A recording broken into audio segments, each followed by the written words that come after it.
The rumors were true. In this video, we're gonna go over confirmed leaks from Modern Horizons 2 and also go over new cards that have been spoiled by Wizards of the Coast. And let's start it all off with Counterspell. Now, this is a card that was on the radar. People thought that this definitely should have been in Modern Horizons 1. I think Wizards of the Coast was like, oh my god, we made a huge big mistake.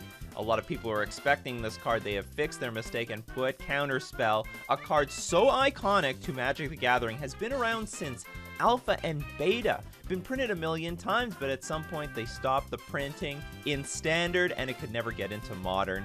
And basically has been shoved out of the format in Legacy. It deserves a place, and it definitely deserves to be in Modern. Now, a lot of mixed feelings out there about Counterspell. You know, not everyone is excited, and on both sides. You know, if you look at the control players, some people in the controls, on the control side, they're like, yes, we got Counterspell. We don't have to worry about stupid Logic Knot or Mana Leak anymore. Now we've got a purely, really good, solid 2-mana Counterspell. Let's get rid of all the other nonsense. But then you got the other side of the coin. Some people are like, you know what? You take away the interesting deck building diversity out of choosing, you know, do I want Remand? Do I want Mana Leak? How many Logic Knots? How many other Counterspell?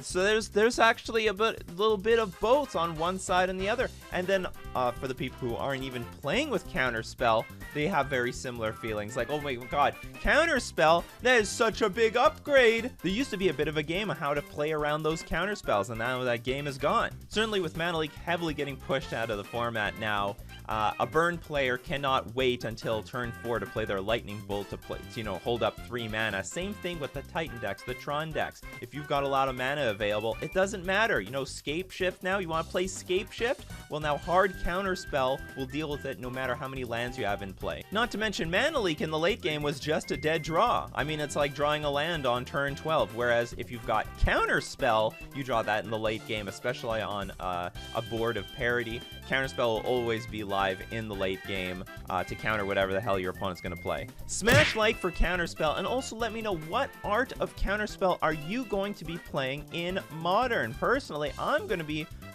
playing with this one. I love the Strixhaven Mystical Archive. Gorgeous version, but there are a lot of different arts. Let me know what you think is the best one in the comment section below. But that's not all. Wizards also revealed other cards being reprinted into Modern, and also newly designed powerful cards being parented directly into Modern. So make sure you watch to the end of the video. You don't want to miss any of that, but I'd love to give a quick shout out to today's sponsor, FusionGamingOnline.com. As Modern Horizons gets spoiled, you can pre-order the singles here or even buy past printings. If they don't have a card in inventory, just hit that wish list button. They'll notify you by email because people are always selling their collections to Fusion Gaming Online, because when you do, you get a 25% trade-in bonus. But if you buy anything, don't forget to use coupon code Nikachu. It supports the channel and gets yourself 5% off all your purchases. Now, another prophecy that did come true was Sanctum Prelate. This is a Death and Taxes all-star. You choose a number, and non-creature spells with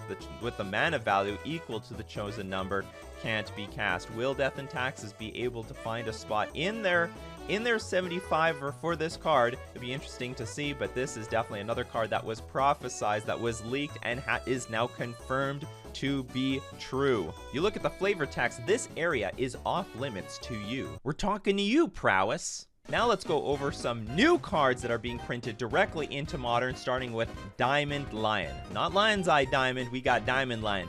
2 mana, 2/2 cat, tap.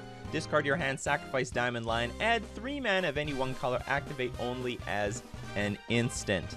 So the point is, they're printing Lion's Eye Diamond into Modern. I do believe, though, this could be the Cabal Therapist of the set. When Cabal Therapist was spoiled, a lot of people were very excited for this card, but in actuality, it was like super awkward and clunky. It wasn't the Cabal Therapy that people thought it was going to be, and has since seen absolutely no play whatsoever. Now, I don't know if that's going to be the same thing about Diamond Lion. It has massive upside, but here's the thing.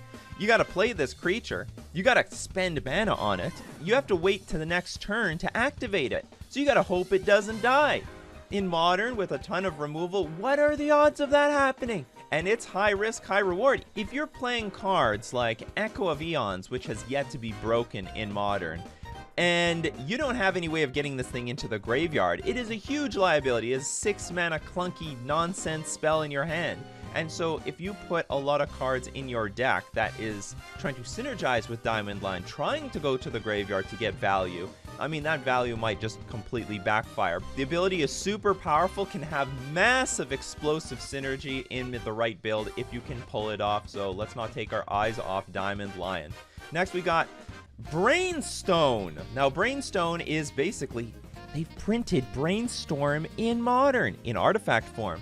A 1-mana artifact, pay 2, tap, sacrifice Brainstone, draw 3 cards, and put 2 cards from your hand on top of your library in any order. I know exactly which archetype this is going to fit in is still going to be seen. Could be a tool in the Lurrus toolbox. Absolutely could. Now, it is a bit clunky. You're basically spending mana to draw 1 card, but you are digging deeper than you normally would. You're not drawing 1 random card. And of course, you know, the classic Brainstorm strategy, you always put 2 bad cards on top and then crack a Fetchland to fetch them away so that you're drawing some fresh cards next turn. So this was Wizards' way of printing Brainstorm in Modern. Moving on, we've got Urza's Saga. This is a very unique permanent. It is an enchantment land. You heard that right, people. This is an enchantment and land all in one. Oh, and it's a Saga. Let's look at it. So, at 1 counter, Urza Saga gains tap, add a generic mana. Excellent. Now at 2, Urza Saga gains pay 2, tap, create a 0/0 colorless construct artifact creature token with this creature gets +1/+1 for each artifact you control. So it's the exact same creature that Urza High Lord Artificer was making those construct tokens that get big. Now, very important to note, you cannot use this early. So if you play Urza Saga turn 1, you're not going to be able to tap and activate and get the construct token on turn 2. But is that important? Because we go now to number 3. Search your library for an artifact card with mana cost 0 or 1, put it onto the battlefield, then shuffle your library. So this thing could potentially be a tutor for nothing. 0 mana, you just put this thing into play. It was adding mana the entire time, and then boom, it's a tutor for whatever 1-drop or 0-drop that you want. This could be really, really powerful. I was reading on Twitter, the Titan players want to play it because you could look for Amulet by turn 3, and that could be the turn that you really go off. One last thing to note about Urza Saga is that in no way is this card disadvantaged. You're basically playing a land, getting value out of it, and then eventually you're going to be sacrificing it to tutor something into play. It's like a suspend card that didn't cost any mana, and you can use it from exile. We better keep both eyes on this card. It could be super busted in the right build because you're tutoring things into play for free.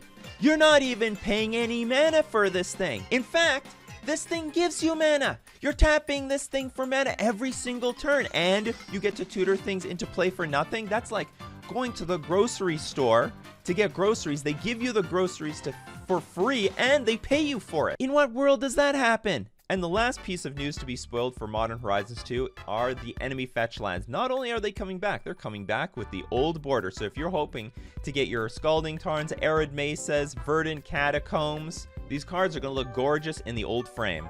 So just to reiterate, Prid 3 was completely right. Prid 3 predicted Counterspell and also accurately predicted that Sanctum Prelate would be the buy a box promo.